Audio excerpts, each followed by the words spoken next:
Lecture 23 in our class in stochastic processes. Today we will discuss mainly the Gusano Theorem, which is a very important theorem both in stochastic analysis or the theory of stochastic differential equations and in the application to mathematical finance. So recall that we have a general theorem, an abstract theorem in the Black-Scholes world, which tells us something about the attainability of very general contingent claims in the Black-Scholes financial market model. And we still want to prove that, and in order to understand the proof and to give the full proof of that theorem, we shall use this Gusano theorem also. But as I just said, the Gusano theorem also plays a very important role in many, many different fields of stochastic analysis. And if you will study that branch of mathematics further on, you will make use of that many times. Okay, and the Gusano theorem, which is the center of today's lecture, can be understood only by means of another important and very nice theorem, which is a characterization of Brownian motion as a martingale, whose bracket process is the identity function as a function of time. This characterization is called the Levy characterization, and that will be the starting point of today's lecture. Okay, let us start with that. Namely, as I just said, it gives a very simple and concise characterization when a stochastic process is in fact a Brownian motion. And the characterization goes as follows, namely a process M which has continuous paths is a standard Brownian motion if and only if it is a martingale which starts in zero and its bracket process is in fact just the identity function as a function of time. So that's the characterization of a Brownian motion. And that's the statement of the Levy characterization. Well, we have already seen that the implication in one direction is correct. And then we have invested a little bit of time in order to convince ourselves that, of course, Brownian motion is a martingale with continuous paths, and that its bracket process is in fact the identity function. So therefore the implication in the one direction is something that we already know. In order to conclude in inverse direction, we want to look at first to the one-dimensional marginal distributions of that process. And to do that, we could, for instance, compute the Laplace transform of that process, or right at a certain time. So suppose we choose an epsilon small enough. As a matter of fact, I should probably say that it is safer to do these computations when we're not working with the Laplace transform, but the characteristic function, which would involve a complex parameter I here. In this case, we would not need to bother too much about the size of this parameter, because that would be a random variable which is complex valued but bounded in absolute value, so therefore integrable. Okay, but let us not be bothered too much by complex numbers, and so I prefer therefore to work with the Laplace transform, which is purely real valued, but we know that the Laplace transform might also diverge, and so you would need to apply a little bit of care towards the scale or the collection of parameters for which you can compute the Laplace transform. But let us not bother about that too much for a moment, and let's just do the Ito formula for this process. So in order to apply the Ito formula to such a function, recall that the only thing we actually need is the process itself, against which we integrate. If we do a first order, just a simple plain chain rule. And then we also need to have information about the bracket process of the process M in order to write the Ito correction in the Ito formula. So therefore, by Ito formula, if we do exactly that and apply the Ito formula to this exponential transformation with this additional parameter epsilon in front of the parameter, in front of the process, we obtain, after integration, the initial value of this process, which is 1 if t equals 0 and the process starts at 0. And then we get the first order chain rule part, which is just the epsilon So the exponential function will be differentiated, which will lead the exponential function again, but we get the inner derivative with an epsilon in front, and that needs to be integrated against the process itself. That is the first order part of the Ito formula, and the second order part likewise produces an epsilon squared for the twofold differentiation, which needs to be divided by the factor 2, and then I need to integrate that with respect to the quadratic variation, which by assumption here would be effectively just the identity function. So that's just a straightforward application of the Ito formula using the information about the M process that was given. Okay, now I can apply the expected value to this equality of stochastic processes, and if I assume for a moment that the process M, the process is M is a martingale, and that this is bounded, that this is in fact not only a local martingale, this part here, but even a martingale, which I can do a posteriori, if you like, by stopping and then convincing myself that all these statements are uniform. So therefore, in expectation, this martingale part disappears because it's a martingale that starts at 0. So therefore, this function is as a function of t, which I obtained on the left-hand side by taking the expectation. I get that this is 1 plus epsilon times the same expectation when I integrate the same function or the same as quantity, but now with respect to the time parameter u, when we integrate from 0 to t. So I see that this function psi of t, which appears here on the left-hand side as a function of this parameter t appears inside the time integral on the right-hand side, again inside, namely, and so we see that the function psi satisfies an ordinary differential equation, which belongs to the exponential function, and we can conclude from this that the function psi must be a certain version of the exponential function with growth parameter epsilon squared. So therefore, I can conclude by this ordinary differential equation argument that the psi function must be exactly that function, and then by the uniqueness of the Laplace transform for distributions of random variables, I can conclude that the marginal distribution, so that the distribution of the MT process must be in fact a Gaussian, one-dimensional Gaussian distribution with mean 0 and variance t, because that's exactly the formula for the Laplace transform of such a distribution, which appears on the right-hand side. And again, by uniqueness of Laplace transform, I conclude about the one-dimensional distributions. I can apply a similar argument for the case of a simultaneous, if you like, evaluation of the process at two different times. Namely, I can choose a parameter rho sufficiently small. I can ask myself, what's the distribution, or what's this conditional Laplace transform given the sigma field Fs. Then, since I know that Ms is Fs measurable, I can pull out this e to the minus rho ms term, and I'm left with this conditional expectation of the mt alone. And here again, I expand this term according to the Ito formula from time point s to time point t, and doing the Ito formula in the time interval from s to t, I obtain this expression here inside the expected value. And what I see here in the intermediate factor, or in the intermediate summand, is the difference of of the same stochastic integral, which I evaluate at two different time points. So I see that the stochastic integral term is just, as I just said, the difference of the stochastic integral of the e to the rho integral, or e to the rho process integrated against the m in between the times t and s.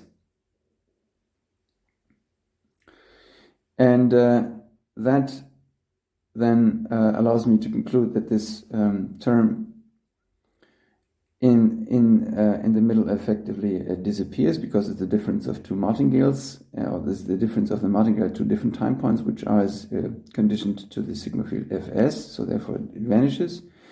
And the only thing that remains inside the conditional expectation is this summand and this summand, but I have a factor e to the minus rho ms in front, which I pull inside, again by multiplication inside the conditional expectation, which in effect at the end produces me a constant factor 1, or constant summand 1, which I pull to the front, and then I obtain this integral part, which is here on the right hand side, and which I just write as one integral. So what I find in the end is that the conditional expectation of this term here, which I again consider as a function of t in the time interval from 0 to s, this term here satisfies again an ordinary differential equation. And by the same argument, I find therefore that this must be in fact an exponential function in the parameter t, and the solution of that exponential function, or the explicit representation of this exponential function, is just given like this. Okay.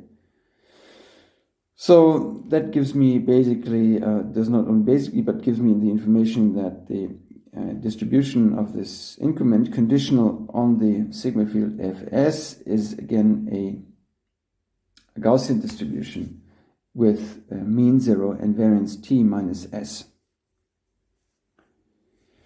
And hence, if I ask for information about the joint distribution of the ms, of the value of the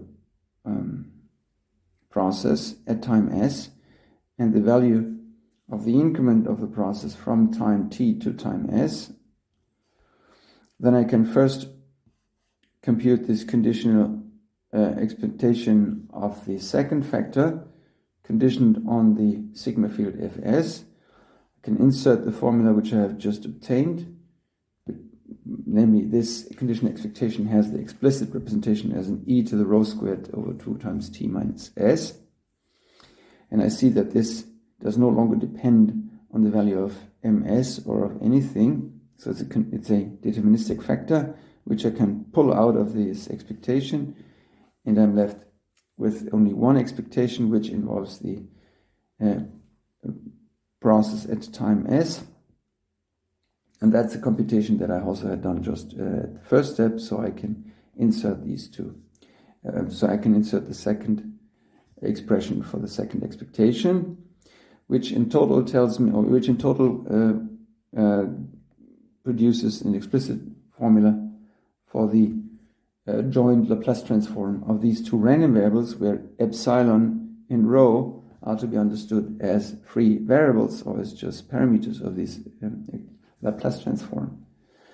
And what I see from this Laplace transform is that the Laplace transform factorizes in two Laplace transforms, which are both Laplace transforms of Gaussian variables, which therefore tells me, by uniqueness again also of Laplace transforms in several dimensions, that the two random variables which were taken into the Laplace transforms at the beginning, each are Gaussian random variables in one dimension with both expectation 0 and variance t minus s and s, and on top of that they are independent, which is exactly this independent and Gaussian condition on the increments of a Brownian motion.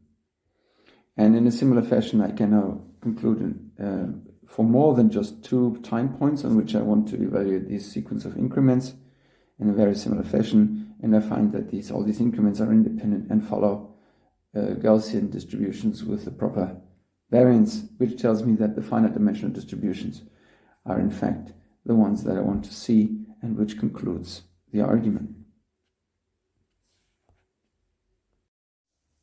The next and second preparation for the Gusano theorem deals with what is called the Durian-Dada exponential of a martingale, which is defined as follows, namely that M be a local martingale. Then I can consider the process which is obtained by taking the martingale minus a half of its bracket process and take the whole thing into the exponential function.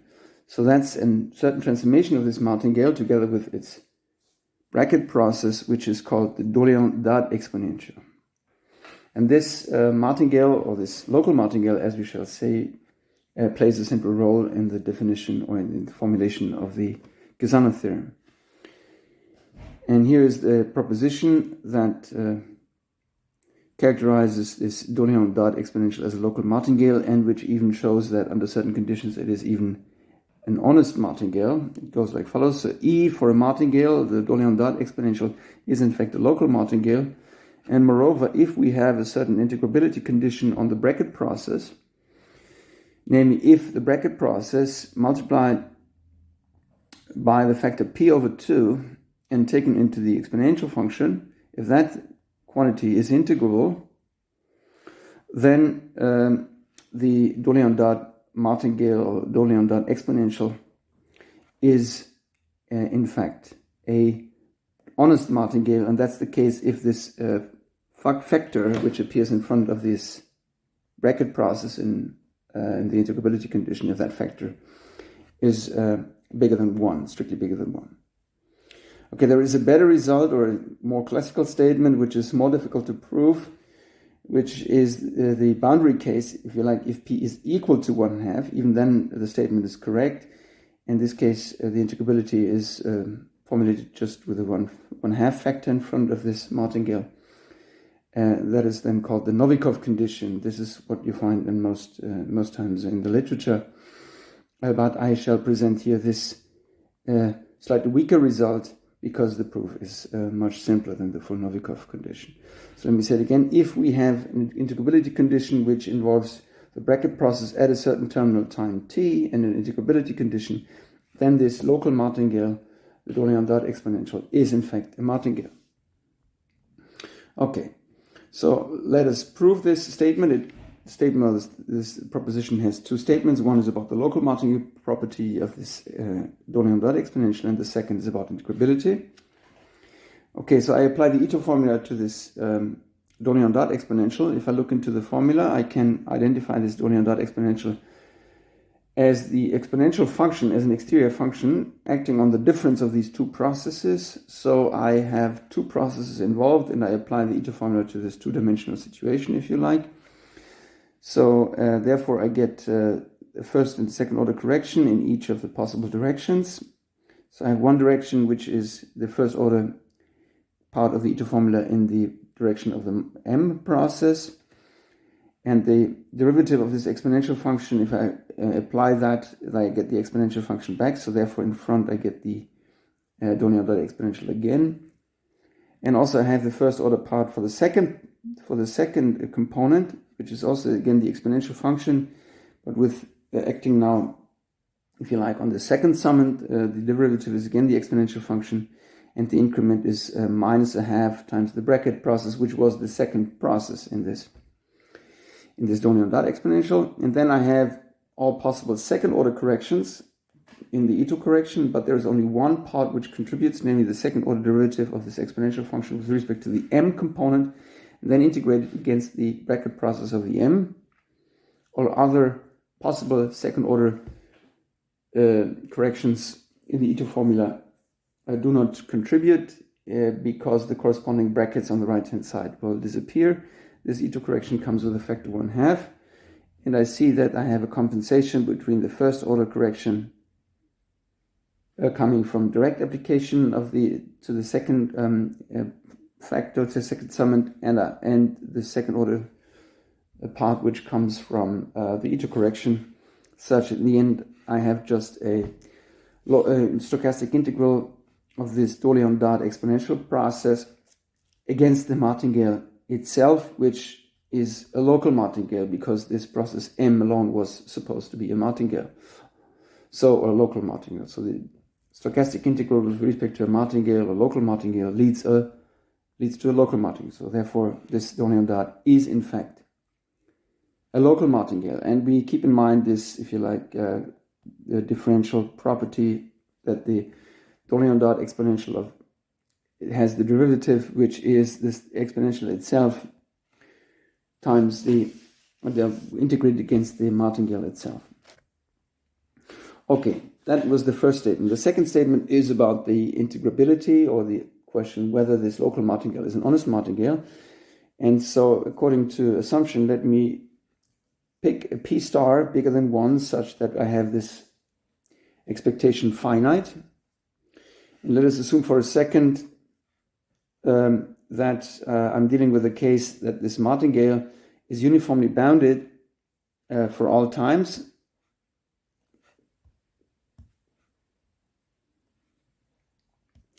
And that also the bracket process at time t is bounded by some constant, say, by the same constant c.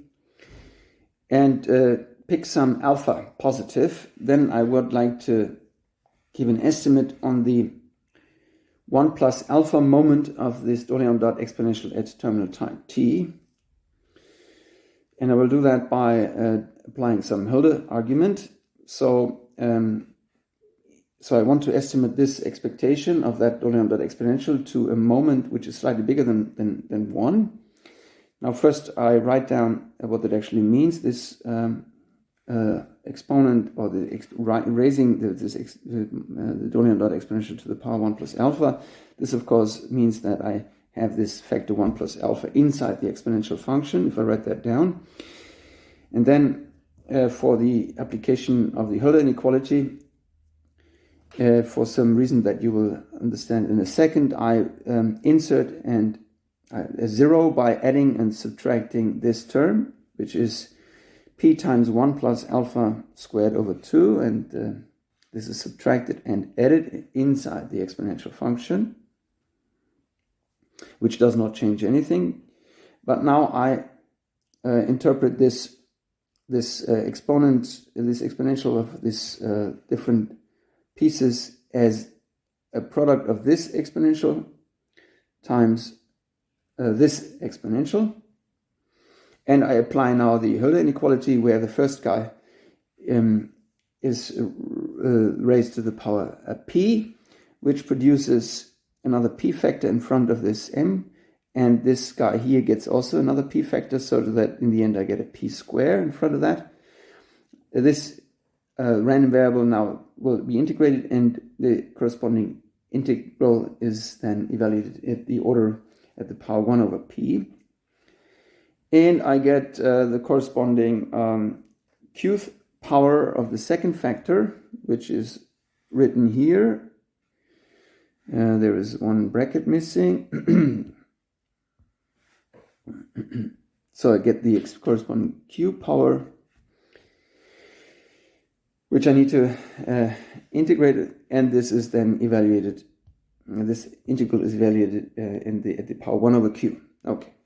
Now, if I take a look at the first of these two integrals, I see that here inside I have, in fact, a Durian dot exponential of the martingale, but now multiplied with the factor p times 1 plus alpha. So this whole expression here, if you look at it, you have the martingale m evaluated at terminal time t, but multiplied with the factor p times 1 plus alpha.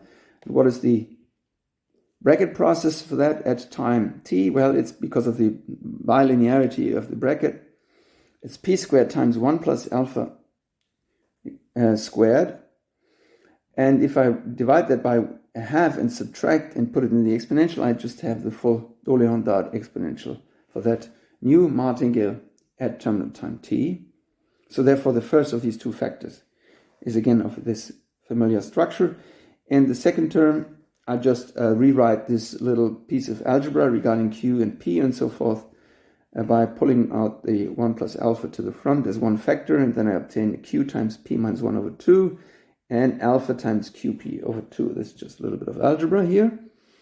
Now the first factor, and then in the transition to the next line, I realize that this is an exponential of a bounded martingale with bounded random variables, so that's just a bounded function. So that's obviously a clear martingale, because it's a local martingale which is bounded, this whole exponential expression. So therefore it's an honest martingale which starts at 1. So therefore the expectation of this martingale at any time is 1. And in particular at time capital T. So that first factor, in fact, is just a plain 1. And for the second factor, I just realized that Q is what is P over P minus 1. So therefore, inserting the formula for the dual exponent, I get this term. And in particular, I find that this is a finite quantity. It is bounded uniformly, was bounded by the corresponding integral of this exponential of the p star over 2 of this bracket process, just by the fact that the bracket process is non-negative. If this whole expression which I have in front of the bracket is less or equal to p star over 2, and I claim that I can achieve this if I choose the numbers p and p star, p and alpha properly. Namely, I choose first a p, which is still bigger than 1, but still so small that it's that this p half, of course, is then still smaller than p star half. But then I can choose it so small, if you like, or in any, well, okay, let's choose it really small, such that this number is smaller than p star half. And then I can choose an alpha in such a fashion that this term here, whatever it is, it's a finite term, such that this term altogether is times alpha is really absolutely minimal, it's small. And finally, alpha again is chosen so small that the whole thing multiplied with 1 plus alpha, if alpha is small enough, is still smaller or equal than p star half. So I claim that I can choose and I can find coefficients or p and alpha in such a way that this inequality is satisfied, which then allows me to make the conclusion above that this exponential that I had here is bounded from above by the corresponding expected value on the right-hand side, which is the quantity which was assumed to be bounded by assumption. Yeah. So in particular, I find that the exponential, or the expected value of the Durian dot exponential raised to the power 1 plus alpha is no bigger than this quantity on the right-hand side, which is the inequality which I wanted to obtain. And note that this inequality on the right-hand side does not depend on the bounds C, on the absolute bounds on the M process and on the bracket process. Hence, I will now argue that this is an inequality which I can basically obtain for any local martingale by localization, provided the quantity on the right-hand side is finite. Namely, for the general case, I consider the sequence of stopping times, which is defined by first excess of the bracket process or the process M alone to exceed this threshold number n. Then the corresponding stopped martingale is a martingale which will satisfy the previous assumptions. And so for this case, I have this inequality, which I had just claimed before. And by this, I see that this sequence of stopped exponential Durian dot martingales is uniformly integrable because I have integrability, uniform bounds on an integrability with a power strictly bigger than 1, which then allows me directly to conclude that this is in fact a martingale. And that concludes the argument. After these preparations, we can finally state and also prove the Gusano theorem, whose value you will probably appreciate only after the next lecture, when we shall use the Gusano theorem in the context, for instance, of the Black-Scholes financial market model. And the statement now is as follows. So if you have a Brownian motion on some probability space,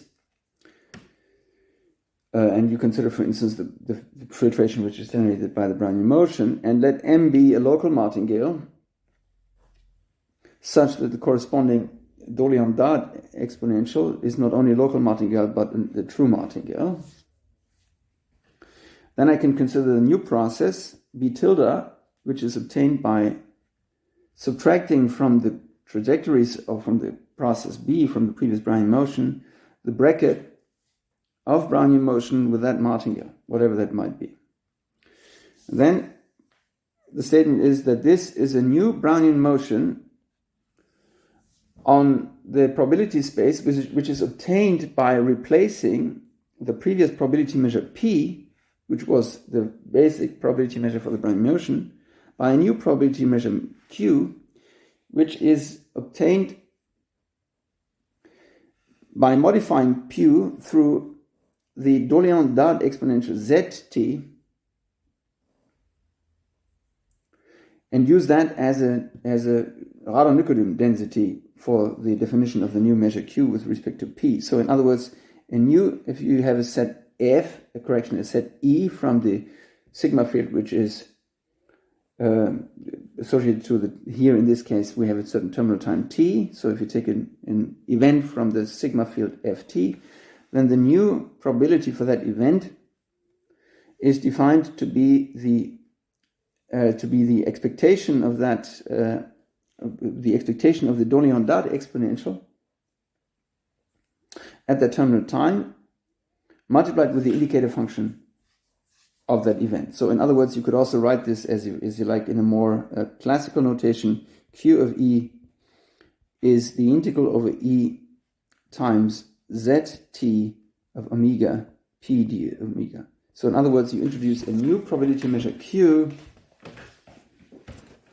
which is obtained by the previous probability measure P through integration against the density, and the density here that you choose is this Durian-Dada exponential at terminal time.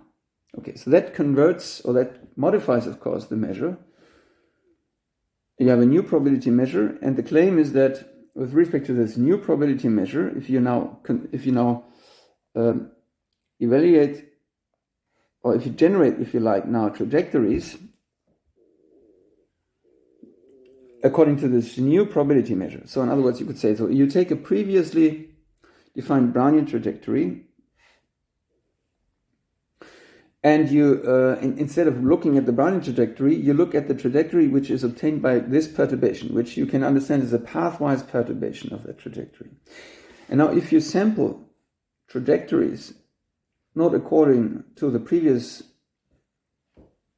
mechanism which is described by the probability law P, but now by the probability law Q. So you make you modify your generator, which produces trajectories. The trajectories will be produced with the statistics which are described through the law Q. And then you look at the statistical behavior of these trajectories. Then the statement is that these new trajectories, which are perturbed through this modification in a pathwise sense, but which are sampled by a different random mechanism, then the actual statistical behavior of these new trajectories is exactly, again, the statistical behavior of Brownian motion. That's the statement of the Gusano theorem. And we formulate it as follows. Then this new process B tilde, which is obtained through this pathwise modification, is again a Brownian motion if we generate paths according to this new random mechanism, which is obtained from a modification of the previous random mechanism through the insertion of a weighting factor or a weighting function, and the weighting function is this Durian-Dada exponential coming from the Martingale M. So that's kind of a circle, a big circle. We're going in a big circle. We modify the measure and we modify the trajectories, and the result will be, again, a process which is identified as Brownian motion.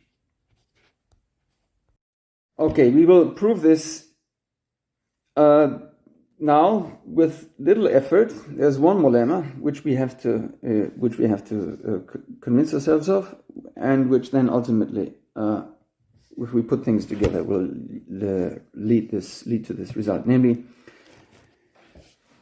let Q be a measure on this measurable space that we were starting with, if you like, but equipped with the sigma field up to time capital T. Namely, let Q be this measure, which we had considered before, which is this modification through the radon-Nikodym derivative of the measure P by means of the Durian-Dada exponential, where Z is this exponential martingale coming from a certain Durian-Dada martingale coming from a certain martingale M, and we want to assume that this is a martingale. Then I have a formula that relates the conditional expectation of any random variable when computed with respect to the measure Q, towards the condition expectation of that random variable, essentially, when computed with respect to the probability measure P. And the formula is like this. So the condition expectation under Q of that random variable, given the sub-sigma field Ft, is just as good as if I take this x variable, multiply with the Radon-Nikodym derivative at terminal time, and take the condition expectation of that with respect to the sigma field Ft, the same sigma field, but with respect to the probability measure P, and dividing that result by Zt, the Radon-Nikodym or the Durian-Dada exponential at time little t. So that's one statement, and the second statement is that in particular, that when x is a certain adapted process, then this x process is a local martingale with respect to the Q measure, if and only if the product of the x process with the density process Z with the Durian-Dada process, if that is a local martingale with respect to the measure P.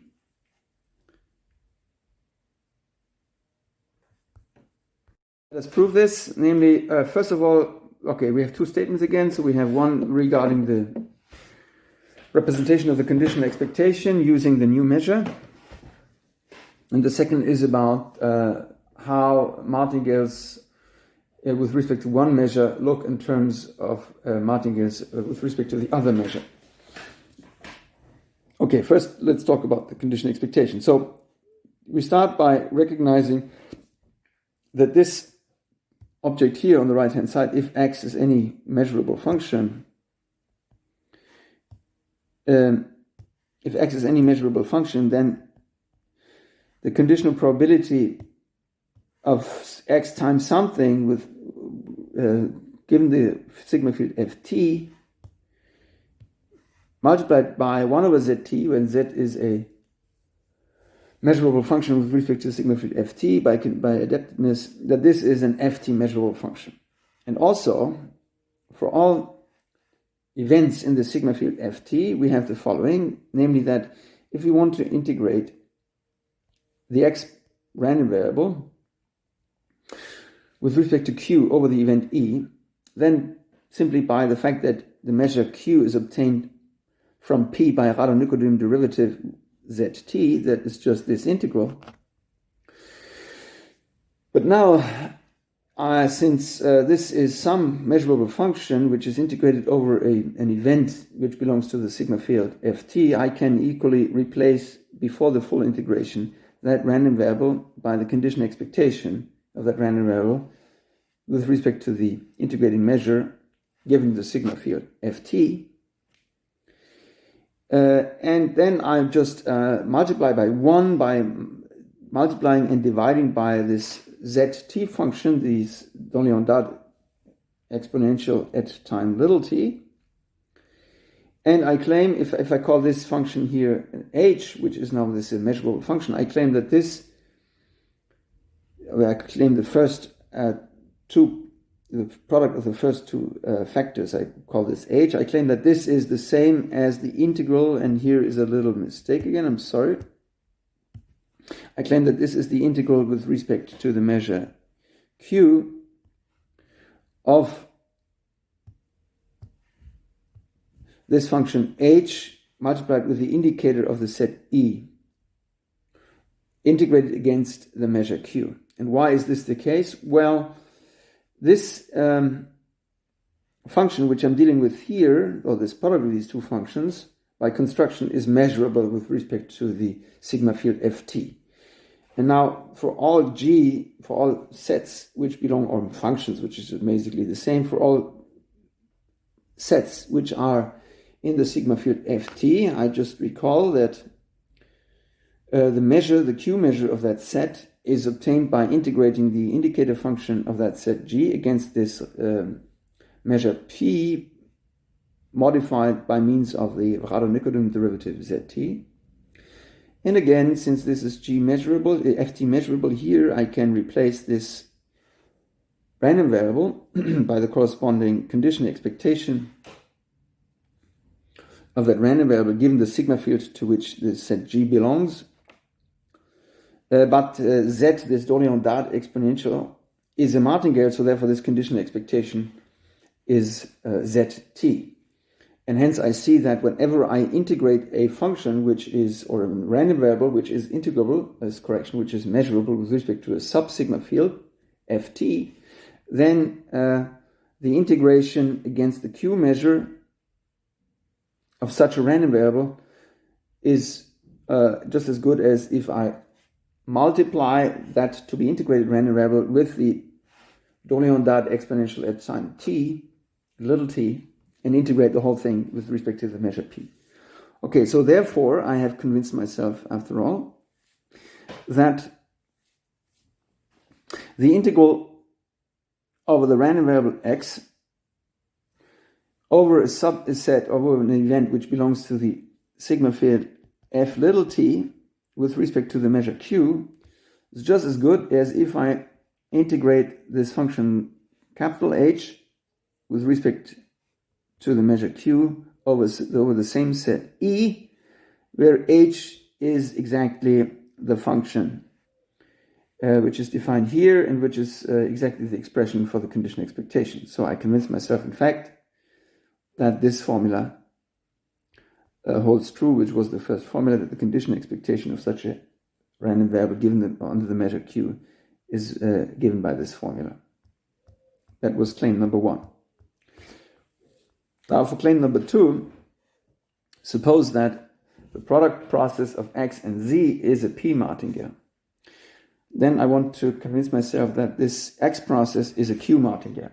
Okay, why is that true? Well, if I compute the conditional expectation of x under q by my previous formula, I know that I have to take the product of x with the zt density, take the conditional expectation of this with respect to p under fs, and divide by zs. That's my formula for conditional expectation. Now, as an intermediate step, I could also pass to the conditional expectation given the sigma field f little t first inside the outer conditional expectation of this product. But xt is by condition measurable with respect to the sigma field ft, so that goes to the front of this conditional expectation. And again, by Martingale property, the zt conditional expectation given ft is little zt. And now I was assuming that zt times xt is a martingale with respect to the measure p, so therefore this conditional expectation is the product of zs xs, and I see that the zs cancels and I get the xs, which in particular means that the process x then must be a q martingale. The argument in the other direction is just the same. So this settles my claims of the previous proposition or lemma, which was the lemma about dealing with conditional expectations under the new measure, which is obtained by perturbing the old measure p through a Radon-Nikodym derivative, which is given by this Durian dot exponential.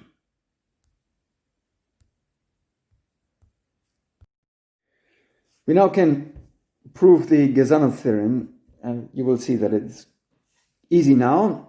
Okay, we consider this new process B tilde, which is obtained by perturbation of the old Brownian trajectories by subtracting the bracket of the Brownian trajectories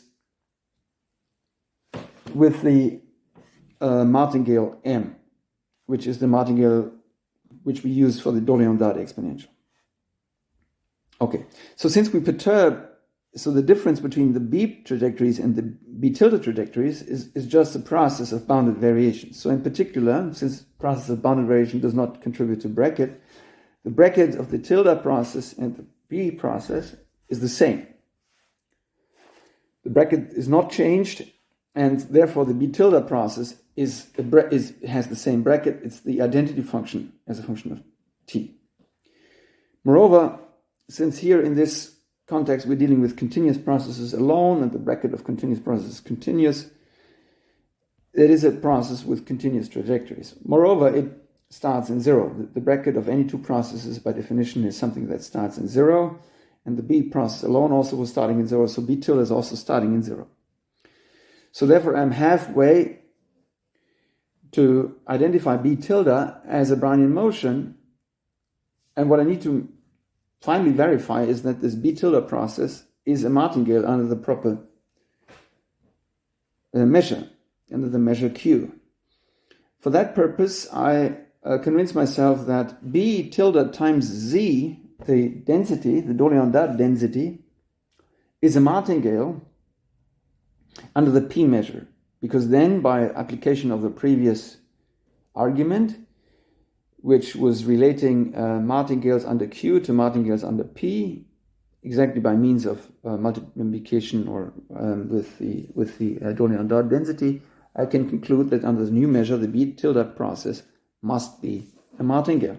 So therefore, I need to verify that B tilde times Z as a process is a martingale under the old measure.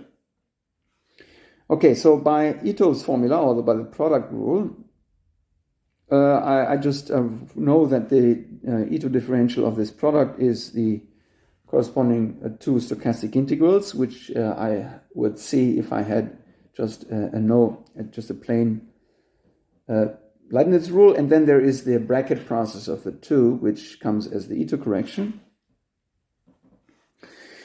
Now I recall that I expand the B tilde bracket, which is a dB tilde minus the D bracket of B and M correction. So the dB tilde is a dB minus the increment of the bracket of B and M.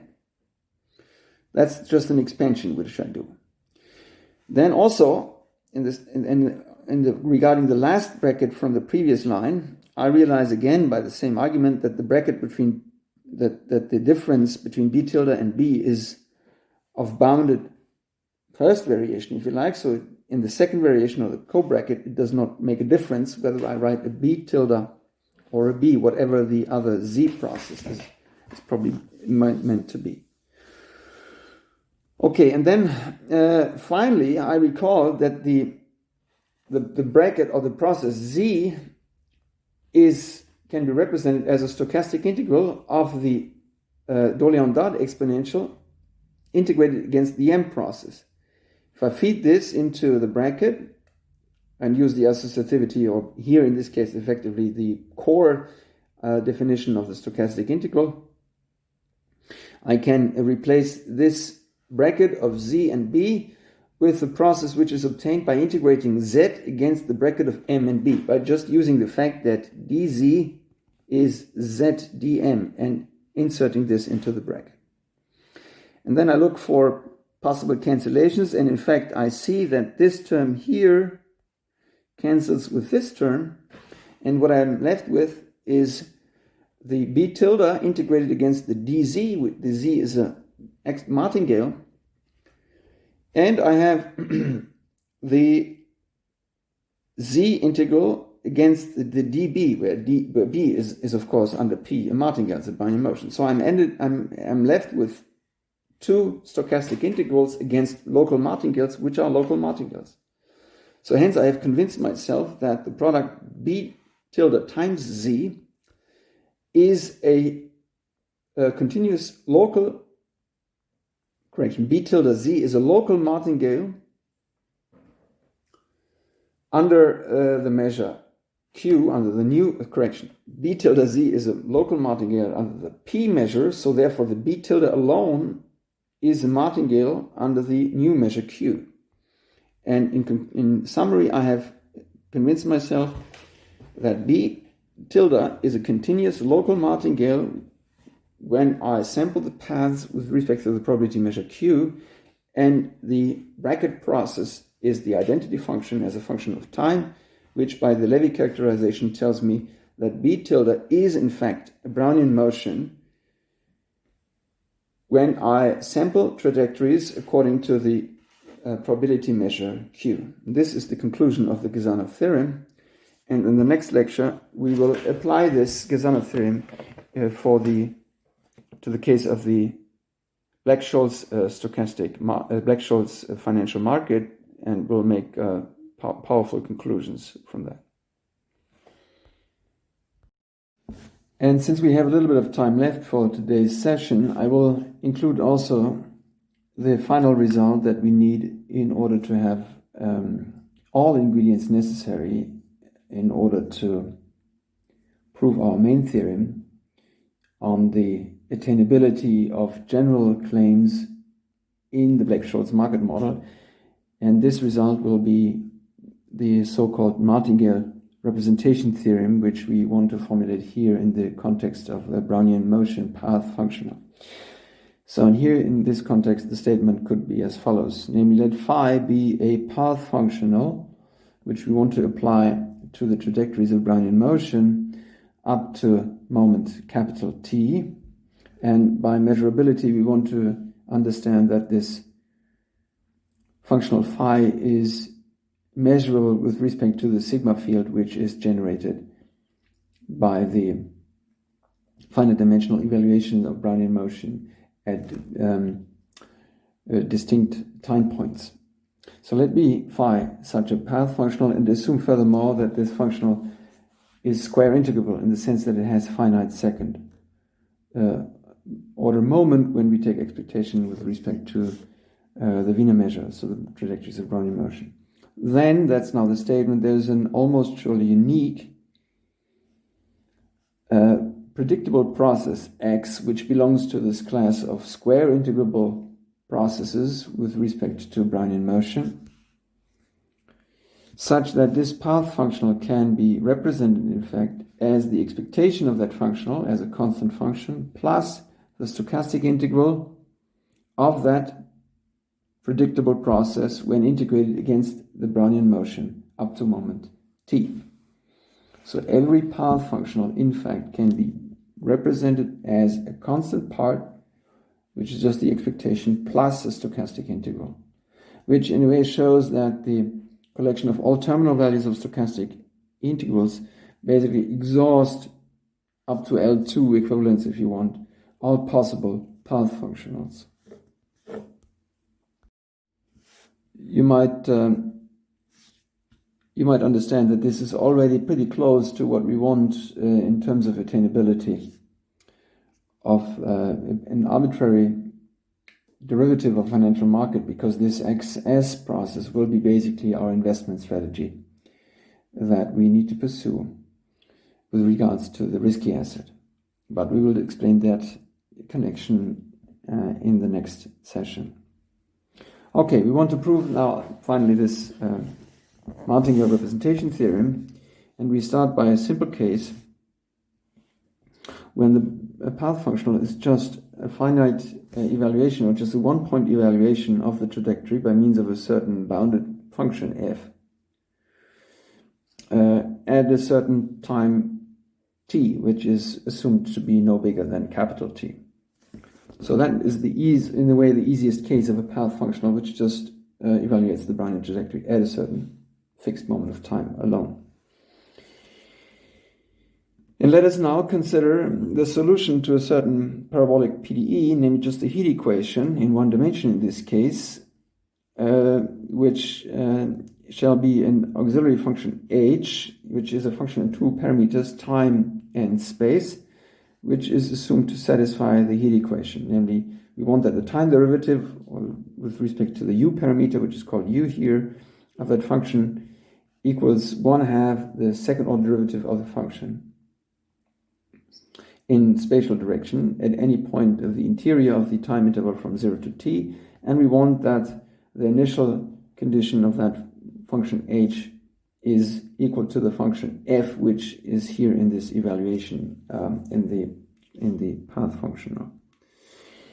And if you're not too familiar with PDE, it doesn't matter, because as probabilists we know how to solve such a PDE by just using another Brownian motion and writing this h function as the expected value of that initial condition f when we evaluate that at the location where a Brownian motion is sitting at time u when started in x. and it's an easy exercise, and I think we did it already, that this function as a function of time and space is, as a matter of fact, a solution to that equation. Okay. However you convince yourself that such a solution exists, we will now use that solution for a certain transformation of the, if you like, original Brownian motion. Namely, we define a new real-valued process, ZU, where U runs from 0 to t, to little t, by inserting a time reflection at the terminal time little t in the parameter u. So u is here a new time parameter. We evaluate this solution to this heat equation at the time t minus u, and insert into the spatial coordinate of this function the value of Brownian motion at time u. And then I claim that this new process is a Martingale. Well, why is that the case? Well, we apply the Ito formula, and we can convince ourselves, by the way, that this function h will be a smooth enough function that the application of Ito formula is admissible. So we apply the Ito formula, and we see that first order component with respect to the time dimension would produce a minus h prime t minus u du. That's the first derivative with regards to the time parameter. And the minus here comes about because we have this time inflection in the definition of the function of this z process. And then we have the other first order part that we have to write down according to Ito formula, which would be the first order derivative with respect to the spatial component, integrated against the Brownian motion. And then we have the Ito correction term, where again there's only one second order derivative that comes into play, which has a non-zero contribution, which is the second order derivative in direction of the Brownian motion of the spatial dimension. And that's this part here. And now we recall that the h function satisfies the heat equation. So therefore, if we just compare the terms that we get here and here, we see that they cancel by the PDE that the function h solves. So therefore, we're left with only that component, which is obviously the integral of a certain process against Brownian motion. Now, if we write down the corresponding integral version of the Ito formula here for that z process, we obtain then that zt minus z naught is just this stochastic integral, which is a stochastic integral of a certain process against Brownian motion. And if we write down what the z actually is at those two different times, well, z at time little t is the evaluation of the h function at 0 time and evaluated in bt. That's this part. Z at 0 is the h function evaluated at time little t and at in position b naught, which is 0, so we get an ht naught. But by the choice of the initial condition for the h function, that is just the first summand here is just the evaluation of the f function in the point bt, and we write here a minus ht naught, so that's just not unchanged. And so if we just and then we recall, of course, that f of bt is what we were calling the capital phi functions, just our abstract path functional in this particular simple case. So we can rearrange the previous equality and find that phi of this path functional can be represented in fact as a certain deterministic number, which is this solution to the PDE evaluated at capital time at time little t in position 0, plus a certain stochastic integral, which involves a certain spatial derivative of that function. But in the end, it is what we have here on the right-hand side, is the stochastic integral of a certain process against Brownian motion, where here this process is a continuous in time process, and it's in particular predictable. Okay, let's now consider a slightly more complicated case when we have a path functional which evaluates the path in two different time points by means of two different functions f and g, which are again assumed to be bounded. And here we proceed in a similar fashion. We first, if you like, expand the g term, the second evaluation, where namely we solve again the heat equation with on the time interval from 0 to t, where again the initial condition is assumed to be the little g function which appears in the path function. And again we can have the solution of this equation by this formula. And we can convince ourselves quickly that this function gamma is a smooth function if g, for instance, is bounded. Okay, and similarly as before, we introduce a new process, which is now the gamma, this solution applied to the time point t minus u times, and we insert in the spatial component of this gamma function the Brownian motion at time u. And again, this function or this process z at time little t is the gamma function evaluated at 0 when evaluated in spatial position bt, which by choice of initial condition of gamma is just g of bt, and z at time s is gamma t minus s times bs. So again, we write down the integral version of this eta formula by the same argument. We have only a Martingale contribution, which is again written like this, which is this gamma process. And by the previous consideration, we know that this is g of bt times gamma, this gamma function, times t minus s in location bs. So that's then can be rearranged in order to give a representation of this g function, which was the second factor in this product here. So I just have obtained a certain representation of this g evaluation, and I insert this representation into my second factor of the path functional, which is what I have here. So the second factor in this path functional now can be represented as the evaluation of the Brownian trajectory at time s by means of a certain function which was obtained by solving a certain PDE. But I'm free to call this new function a little f twiggle of bs, it's just another name. And then I have a stochastic integral which is taken over the time interval from s to t of this other process against Brownian motion and this other process that's appearing inside the stochastic integral that I give a name of h1 of u. It's just a certain random process. And for the subsequent argument, I don't need to bother too much how this function, this process looks like. Fine, and now I can just expand the product here, this bracket product. So I get for the first two factors, I get then the product of the initial function f evaluated in bs times the curly f at bs, which altogether is just another evaluation of the Brownian motion at that specific time by a now changed function f.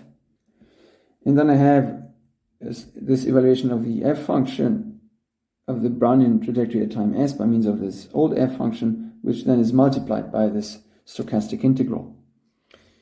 Now, by my previous consideration, I know that I can write this f of bs on any of such one-point evaluations. I can write in terms of a certain stochastic integral whose specifics no longer matter for the subsequent argument. So I'm writing this first part as a certain c1 plus a stochastic integral from 0 to s of a certain to be integrated process h2. And then likewise, I write this other one-point evaluation, which is in front of this stochastic integral. I write that as a certain C2 plus, which is a constant, plus a certain stochastic process H3, which is predictable and which needs to be integrated against Brownian motion from 0 to S. This is just the expansion of this evaluation by means of the stochastic integral. And of course, this was to be multiplied with the stochastic integral on the right-hand side. Okay, now all these terms which are added up and where the stochastic integrals or the integration domains of the stochastic integrals are nicely matched together, that's of course a case which I can treat nicely. In order to conclude, I just need to take a look at the product of these two stochastic integrals, which are the only remaining, which is the only remaining part which is of interest in order to, which could cause trouble for the argument. Because the sum of this stochastic integral with this stochastic integral, possibly with the factor C2 or something, that is of course of the same type that I'd like to see in the end. I mean, it will just be composed altogether in stochastic integral from 0 to t, and so it will be fine. So the only thing, or the only term which I need to take care about here is the product of these two stochastic integrals over these two mutually disjoint domains. And can I represent this as another stochastic integral in order to complete? And to do so, I write out this product, which could cause probably trouble. I write that out by means of, I represent this product of these two random variables, in fact. I write them as the terminal values, as the product of the terminal values of the two stochastic integrals, which are taken, for instance, up to capital time t, time capital T, where the integrands are the initial integrands h3 and h1, but now multiplied with the corresponding indicator functions on which effectively I'm taking these stochastic integrals. So by writing these random variables in this extended fashion, I have written this whole thing, this product of two random variables, as the product of the terminal values of two stochastic integrals, which both start at which both start at 0 in time 0. And to this product of two stochastic integrals, or two martingales, in fact, I can apply the product formula, or the E2 formula for the product case.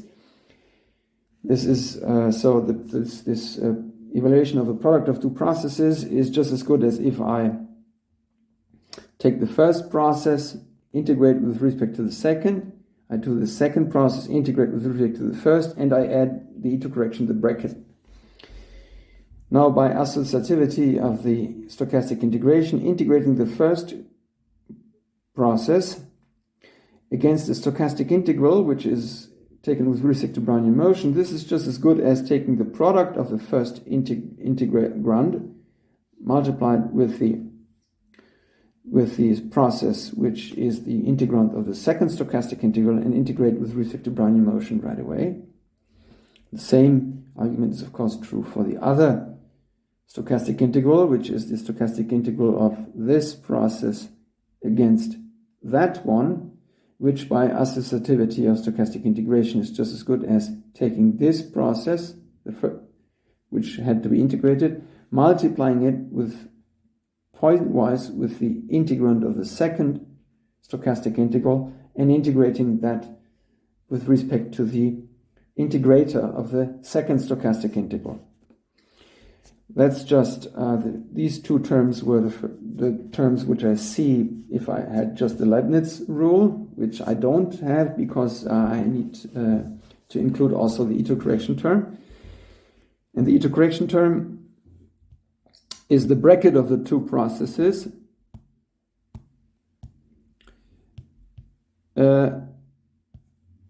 evaluated at terminal time. And by our fundamental property of the bracket process and the stochastic integral, I know that this bracket of two stochastic integrals is just as good as if I compute the pointwise multiplication of the two integrands and integrate that against the bracket of the two integrators.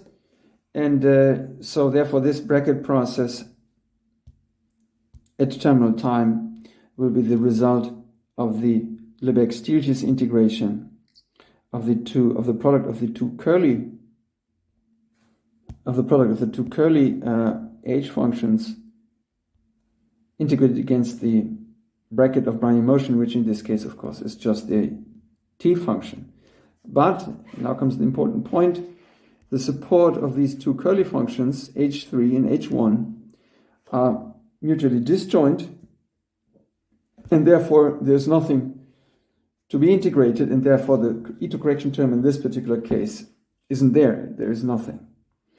And hence I have managed to write also this product term, this potentially troublesome product term. I have managed to write this potential product term as a sum of two stochastic integrals where I need to integrate certain stochastic processes, certain predictable stochastic processes against Brownian motion. But in the end, I have established at least one of such representations.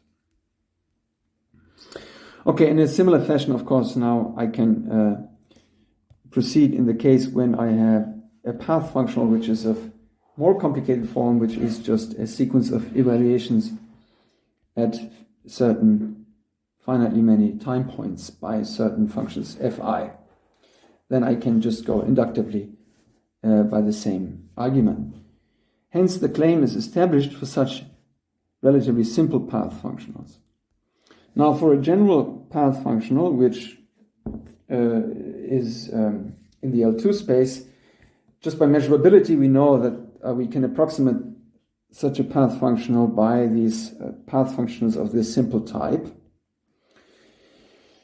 So hence, for all these approximating path functionals, we do have a representation in the claimed way.